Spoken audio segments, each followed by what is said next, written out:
واذكر في الكتاب مريم إذ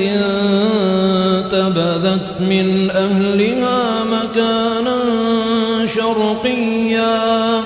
فاتخذت من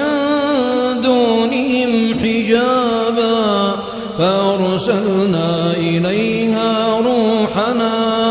فتمثل لها بشرا سويا قالت إني أعوذ بالرحمن منك إن كنت تقيا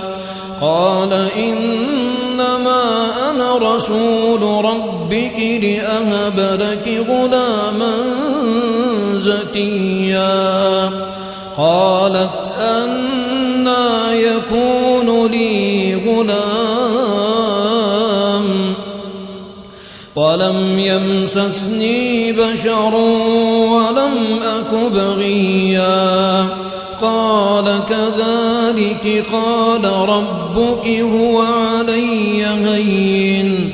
ولنجعله آية للناس ورحمة منا وكان أمرا مقضيا فحملته فانتبذت به مكانا قصيا فأجاءها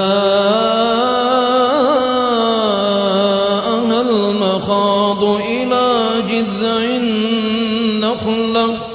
قالت يا ليتني مت قبل هذا وكنت نسيا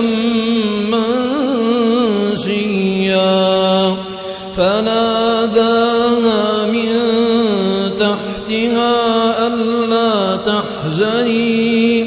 قد جعل ربك تحتك سريا وهزي إليك بجذع النخلة تساقط عليك رطبا جنيا فكلي واشربي وقري عينا فإما ترين من البشر أحدا فقولي إني نذرت للرحمن صوما فلن أكلم اليوم إنسيا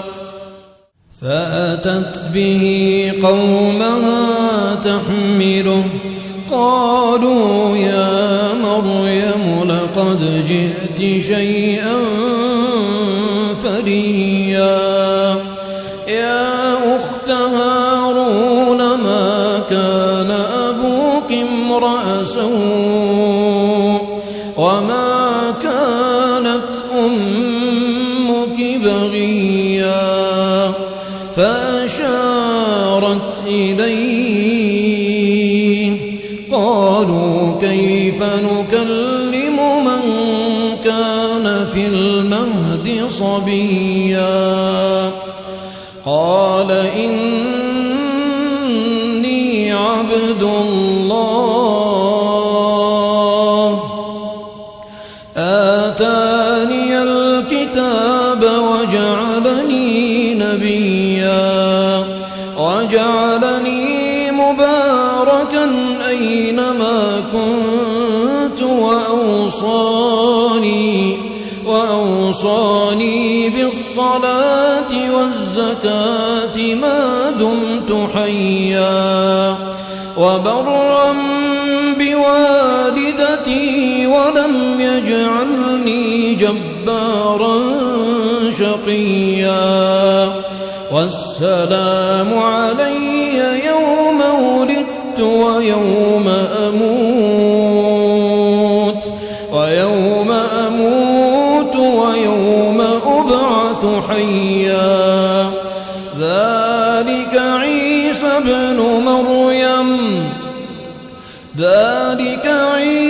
عيسى بن مريم قول الحق الذي فيه يمترون ما كان لله أن يتخذ من ولد سبحانه إذا قضى أمرا فإنما يقول له كن فيكون.